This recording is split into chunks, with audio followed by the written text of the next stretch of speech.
ये जन सैलाब, ये उत्साह, ये उमंग, ये तरंग कहीं और देखी है? देश के प्रधानमंत्री नरेंद्र मोदी के लिए बिहार की जनता का यही प्यार है जो एनडीए को बहुमत के पार पहुंचा दिया। नीतीश कुमार के लिए अंत भला तो सब भला कर दिया।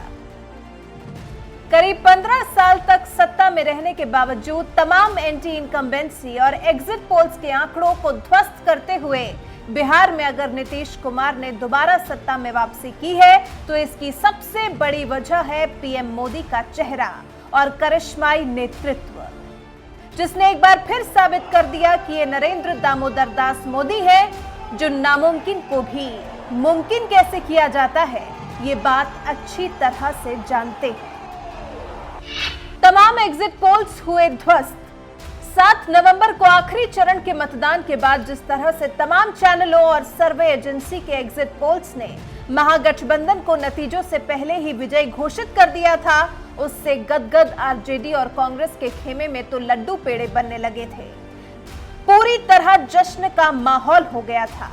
लेकिन कहते हैं कि जब तक आखिरी परिणाम नहीं आ जाता तब तक लड्डू बनवाने का ऑर्डर नहीं दिया जाना चाहिए। लेकिन महागठबंधन ने ये गलती कर दी और मंगलवार की आधी रात को जब परिणाम आए तो महागठबंधन सन्न रह गया, क्योंकि महागठबंधन का पूरा कुनबा ही 110 पर ठिठक गया और एनडीए ने बहुमत का जादुई आंकड़ा पार करते हुए 125 सीटों पर जीत का झंडा गाड़ दिया। चाणक्य के बिना उतरी थी बीजेपी।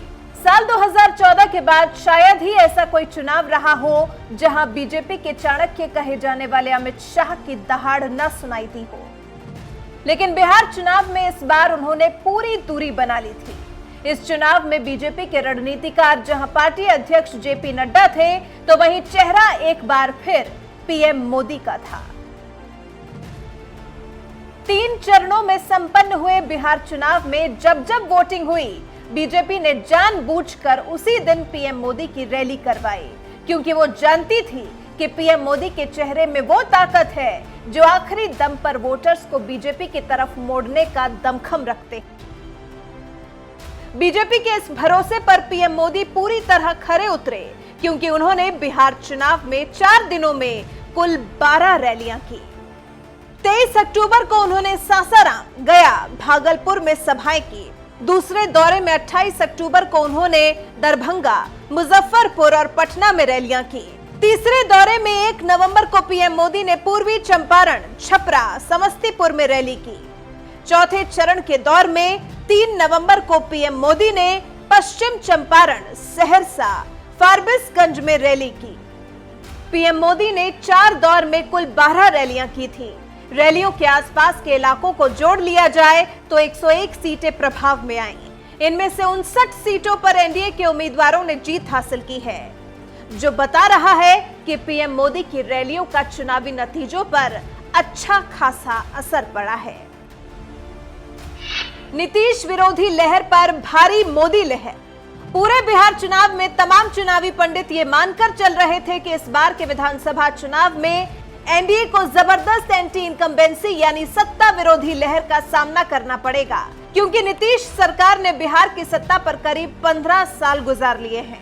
एग्जिट पोल्स के बाद भी यही बात दोहराई जाती रही, लेकिन 10 नवंबर को जब नतीजे आए तो मोदी विरोधियों की बोलती बंद हो गई और एनडीए ने 125 सीटें हासिल की।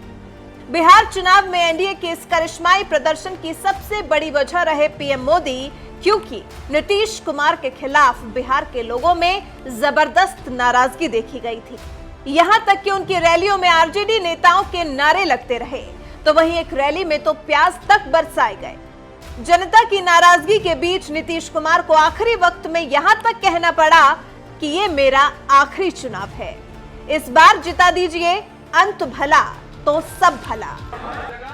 बाईपास बनवाएंगे और जहां पर बाईपास के लिए जमीन नहीं मिलेगा वहां पर सड़क के ऊपर सड़क बनवा देंगे। फ्लाईओवर तो जब मौका दीजिएगा तो हमने संक्षेप में कुछ बातें कही है, लोगों को और आगे बढ़ाएंगे।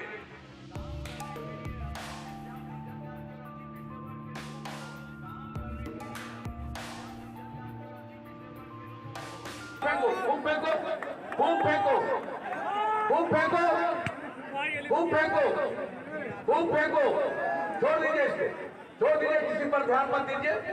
आप समझ सकते हैं ना, समझ सकते हैं, इसलिए जान दो और मालूम हो जाएगा रोजगार का कितना अवसर पैदा होगा।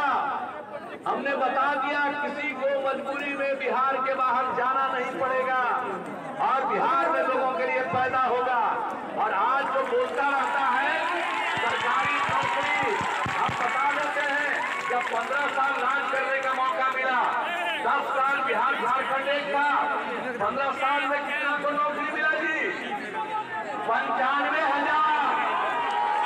आज जब हम लोगों को मौका मिला तो हम लोगों ने 6 लाख से ज्यादा लोगों को सरकारी नौकरी दी। चुनाव प्रचार के दौरान जहां नीतीश पर प्याज बरस रहे थे, वहीं नतीजों के बाद बिहार की सड़कें नीतीश के पोस्टर से पट गई।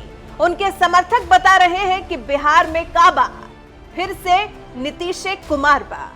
जिस तरह से एनडीए को एक बार फिर सत्ता हासिल हुई है, उसके बाद अगर ये कहें कि बिहार में चल रही नीतीश विरोधी लहर पर मोदी लहर कहर बनकर टूटी, तो कुछ गलत नहीं होगा।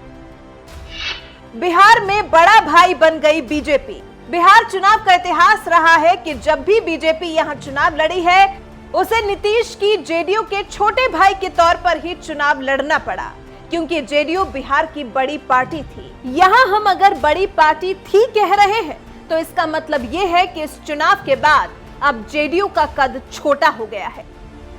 43 सीटों के साथ तीसरे नंबर पर खिसकी जेडीयू एनडीए में भी छोटा भाई बनकर रह गई, क्योंकि मोदी की जबरदस्त लहर के बाद बिहार में बीजेपी अब 74 सीटों की जीत के साथ बड़ा भाई पद मांगेगी, क्योंकि एनडीए में अब तक छोटी पार्टी होने की वजह से सुशील मोदी बिहार के इतनी बार डिप्टी सीएम रह चुके हैं कि उनकी पहचान ही डिप्टी सीएम के तौर पर बन गई है। वैसे पीएम मोदी समेत तमाम बीजेपी नेता चुनाव से पहले भी और नतीजों के बाद भी ये बयान दे रहे हैं कि एनडीए सरकार में मुख्यमंत्री तो नीतीश कुमार ही बनेंगे, लेकिन कहते हैं सियासत में कुछ भी असंभव नहीं होता। जब 15 साल की सत्ता विरोधी लहर के बावजूद मोदी के दम पर एनडीए वापसी कर सकती है, तो फिर बिहार में बीजेपी का सीएम भी बन सकता है।